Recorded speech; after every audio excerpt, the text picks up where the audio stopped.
مال کا 2 حصہ کیا، 50% لے کر بارگاہ رسالت میں حاضر ہوئے۔ من ہی من میں سوچ رہے تھے کہ آج تو ابو بکر صدیق سے بازی مار لیں گے، کیونکہ ہم نے اپنے پورے مال کا آدھا حصہ لایا۔ اور ابو بکر صدیق آتے ہیں تو اپنے گھر کا پورا سار و سامان جھاڑو مار کر کے لے کے آ جاتے ہیں، جس کو اپنی اصطلاح میں کہیں۔ سرکار پوچھتے ہیں عمر کیا لائے؟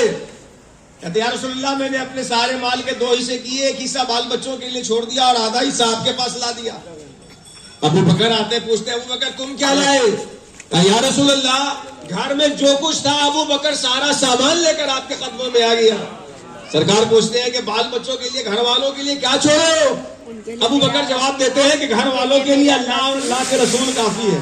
گھر والوں کے لیے اللہ کافی ہے، اللہ کے رسول کافی ہے۔ گھر کا سارا سامان ابو بکر سرکار کی خدمت میں لا کر کے حاضر کر دیتے ہیں اور یہ بتا دیتے ہیں کہ ایک مومن کو اپنے مال سے بھی کہیں زیادہ رسول اللہ سے محبت کرنا۔ ایک جنگ کے موقع پہ ابو بکر صدیق تھے اور ان کا بیٹا کفار مکہ کی جانب سے تھا جو ابھی ایمان نہیں لایا تھا۔ بعد میں ان کا بیٹا کہنے لگا ابو جان آپ میری تلوار کی زد میں آ گئے تھے، میں نے قصدن آپ کو چھوڑ دیا باپ سمجھ کے۔ ابو بکر صدیق کہتے ہیں کہ اگر تم میری تلوار کے نیچے آئے ہوتے تو تم رسول اللہ کے دشمن بن کر کے آئے تھے، ہم بیٹا ہونے کے ناطے کبھی بھی تمہیں بخشنے والے نہیں۔ ابو بکر صدیق اپنی جان سے بھی زیادہ، اولاد سے بھی زیادہ، مال سے بھی زیادہ، سب سے زیادہ رسول اللہ سے محبت کرنے والے تھے۔ ان کی زندگی میں اس طرح کے واقعات اگر سنائیں آپ کو تو واقعات ختم نہیں ہو سکتے ہیں۔ اب تیسرے حق پہ آئیے۔ پہلا حق تھا بحیثیت رسول آپ کی باتوں پہ یقین کرنا، دوسرا حق تھا سب سے زیادہ آپ سے محبت کرنا، تیسرا حق رسول اللہ کی امت کے لیے جو خدمت بن سکے وہ انجام دینا۔ ابو بکر صدیق کی زندگی کو ذرا اس نہج سے دیکھیے۔ نبی کریم صلی اللہ تعالی علیہ وسلم جب اپنی ذمہ داریوں کو مکمل فرما کر کے رفیق اعلیٰ کو اختیار فرما کے دنیا سے تشریف لے جاتے ہیں، سرکار کا دنیا سے تشریف لے جانا ہے کہ مسلمانوں میں صحابہ کرام میں ایک عجیب مخمصہ اور اضطراب کی کیفیت پیدا ہو گئی۔ جو صحابہ ایک دن سرکار کو دیکھے بغیر رہنا گوارا نہیں کرتے تھے، سرکار ان کے بیچ سے رخصت ہو گئے، بے حال تھے۔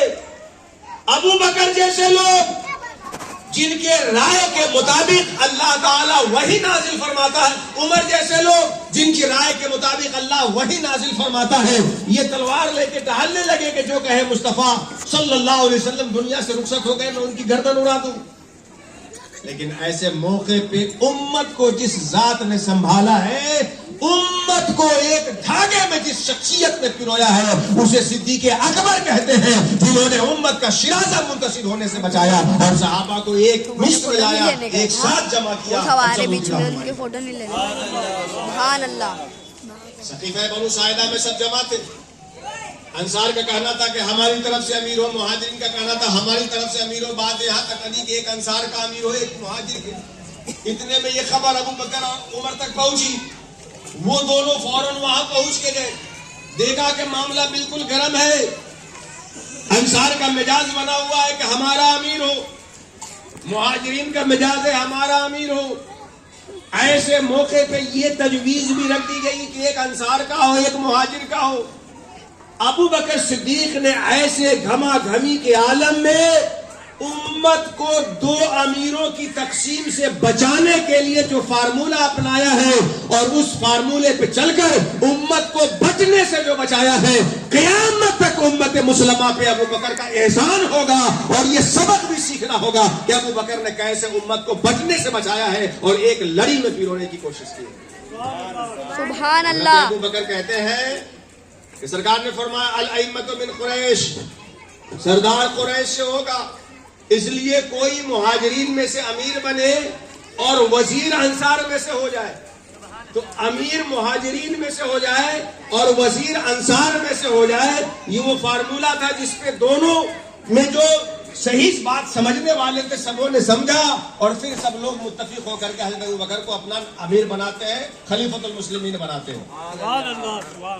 اس کے بعد کا جو مرحلہ ہے، سرکار دو عالم صلی اللہ علیہ وسلم کے دنیا سے تشریف لے جانے کے بعد ابے ان کو بولو جانے ریٹرن.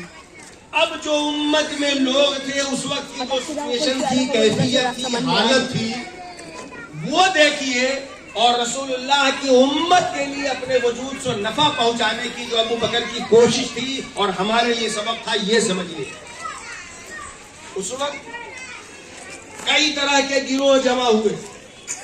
سرکار کے دنیا سے تشریف لے جانے کے بعد کچھ مرتد ہونے والے بھی ہوئے.